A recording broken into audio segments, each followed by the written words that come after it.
Good morning বন্ধুরা। বিউলির ডাল আর চিংড়ি মাছ দিয়ে আজকে বানিয়েছি গাঁটি কচু, যেটা খেতে অসাধারণ টেস্টি হয়েছিল। প্রথমে কড়াইতে তেল দিয়ে ওর মধ্যে দিয়ে দিলাম চিংড়ি মাছগুলো ফ্রাই হতে। এক ঝলক দেখে নেব কি কি নিয়েছি গাঁটি কচু বানানোর জন্য। এখানে নিয়েছি পেঁয়াজ আর আদা বাটা, জিরে বাটা, সাথে নিয়েছি ডুমু ডুমু করে কাটা আলু আর কচু, কাঁচা টমেটো আর ধনেপাতা, সাথে নিয়েছি 2 কাঁচা লঙ্কা। চিংড়ি মাছগুলো ফ্রাই করে তুলে নিয়ে ওই কড়াইতে অল্প পরিমাণ তেল দিয়ে বড়িগুলো লাল লাল করে ভেজে তুলে নেব।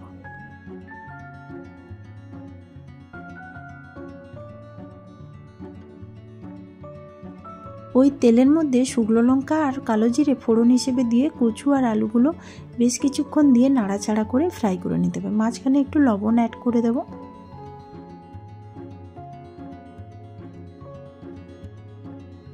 সবজিগুলো মিডিয়াম ফ্রাই হয়ে গেছে। এখন কড়াইয়ের মধ্যে কাঁচা টমেটো, কাঁচা লঙ্কা দিয়ে আরও 3-4 মিনিট নাড়াচাড়া করে টমেটোটা কিছুটা নরম হয়ে গেলে দিয়ে দেবো কিছু গুঁড়ো মশলা।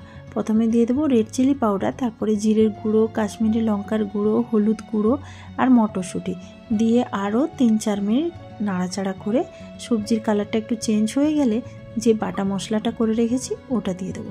দিয়ে কিছুক্ষণ নাড়াচাড়া করে সবজিগুলো বেশ সুন্দর একটা কালার চলে এলে দিয়ে দেবো জল। আপনারা নোটিশ করেছেন কিনা জানি না, আমি এই সবজিটা বানাতে কিন্তু একদম অল্প পরিমাণ তেল ব্যবহার করেছি। অল্প তেল ব্যবহার করলেও কিন্তু সবজিটা খেতে দারুণ টেস্টি হয়েছে। অবশ্যই বাড়িতে একবার বানিয়ে দেখবেন। খুব সিম্পল সাধারণ রেসিপি হলেও খেতে কিন্তু খুব টেস্টি। এখন বেশি পরিমাণ তেল খেলে শরীরে বিভিন্ন রকম প্রবলেম হচ্ছে, তাই এখন আমি রান্নাতে খুব কম পরিমাণ তেল দেওয়ার চেষ্টা করছি।